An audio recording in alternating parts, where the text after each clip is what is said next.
పెద్ద మనసుంటే వస్తుంది. అది ఇక్కడెవరికీ లేకపోవడం సిగ్గుచేటు. చూసారా మహారాజా, మీ ముందు ఎంత పచ్చిగా నిర్లజ్జగా మాట్లాడుతుందో, ఇక నా ముందు మీ గురించి ఇంకెంత నీచంగా అల్పంగా మాట్లాడిందో ఊహించుకోండి మహారాజా.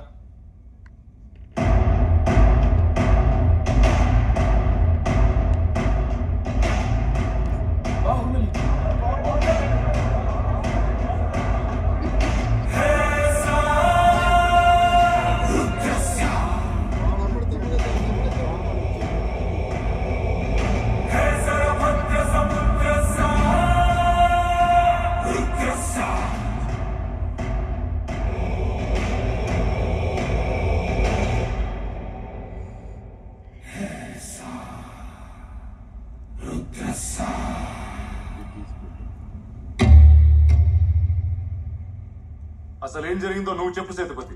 శివాలయం భక్తులతో రద్దీగా ఉంది మహారాజా. అప్పుడే దేవసేన కూడా దర్శనార్థం వచ్చారు. అప్పుడే మీరు వచ్చే సమయం కావడంతో వారిని ముఖద్వారం నుండి కాకుండా పక్క దూరం నుండి వెళ్ళమన్నాను. బాహో, ఏంటి ప్రవర్తన? బాధితుడిని బెదిరిస్తున్నావు. ప్రతిమాలితే నిజాలు బయటికి రావు మహారాజా. నీ హద్దులు అతిక్రమిస్తున్నావు బాహుబలి. నిండు గర్భిణిని సంఖ్యలతో నిలబెట్టి ఈ సభ ఎప్పుడో హద్దులు అతిక్రమించిందమ్మా. నిండు గర్భిణి అయినా పండు ముసలైనా నువ్వైనా నేనైనా విచారించే పద్ధతి ఒక్కటే. అసలేం జరిగిందో తెలుసా నీకు? ఏం జరిగింది దేవసేన? శివాలయంలో ఆడవాళ్లందరినీ ఒకవైపుకి రమ్మన్నాడు. లోపలికి పంపే నెపంతో ఒంటి మీద చేయి వేసి నిమిరాడు. నా మీద కూడా చేయి వేయబోయాడు. వేళ్లు నరికేశాను. తప్పు చేసిన దేవసేన. ఆడదాని ఒంటి మీద చేయేస్తే నరకాల్సింది వేళ్లు కాదు, తల.